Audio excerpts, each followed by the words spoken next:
2028 లోపల పీఓకే అనేది ఇండియాలోకి వచ్చే అవకాశాలు చాలా ఎక్కువగా ఉన్నాయి. జై శ్రీరామ్.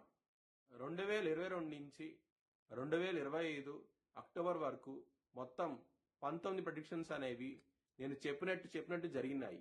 అవన్నీ కింద డిస్క్రిప్షన్ లో ఇవ్వడం జరుగుతోంది. కుంభరాశికి అధిపతి శని. కుంభరాశిలో ధనిష్ట 3-4 పాదాలు, శతభిషం 4 పాదాలు, పూర్వభాద్ర 1, 2, 3 పాదాలు ఉంటాయి. ఈ నక్షత్రం వాళ్ళందరికీ నేను ఏం చెప్పే వార ఫలితాలు వర్తిస్తాయి. ఈ వారంలో కుంభరాశి వారికి కుజుడు యోగిస్తున్నారు లాభస్థానంలో, శుక్రుడు రవి యోగిస్తున్నారు దశమ స్థానంలో, బుధుడు యోగిస్తున్నారు. 4 గ్రహాలు యోగిస్తున్నాయి. నల్ల నువ్వులు కనుక బ్రాహ్మణుడు దానం చేస్తే కనుక ఈనాటి శని నుంచి బయటపడే అవకాశాలు ఎక్కువగా ఉంటాయి. ఈ వారంలో శివుణ్ణి ఆరాధించండి, చాలా మంచి ఫలితాలు ఉంటాయి. శివుడు బోలాశంకరుడు, నవగ్రహాలన్నీ ఆయన ఆధీనంలో ఉంటాయి కాబట్టి శివుణ్ణి ఆరాధిస్తే కనుక ఈ వారంలో చాలా మంచి ఫలితాలు చూస్తారు. గురువారం రోజు ముఖ్యమైన పనులు స్టార్ట్ చేయండి, ఖచ్చితంగా విజయం సాధిస్తారు. మంగళవారం రోజున, శనివారం రోజున మాత్రం ముఖ్యమైన పనులు స్టార్ట్ చేయకండి, ఇబ్బంది పడే అవకాశం ఉంటుంది.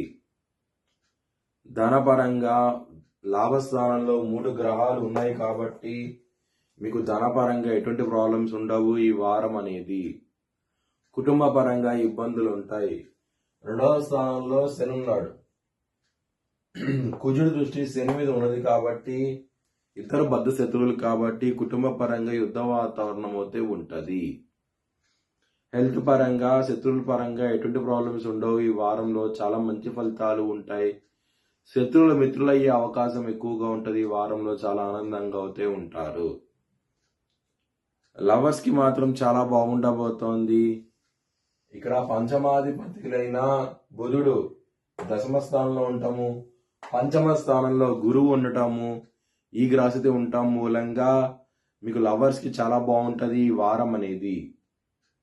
బిజినెస్ పరంగా పెట్టుబడులు ఎక్కువ పెట్టండి, మంచి లాభాలు చూస్తారు. ఈ వారంలో చాలా ఆనందంగా అయితే ఉంటారు.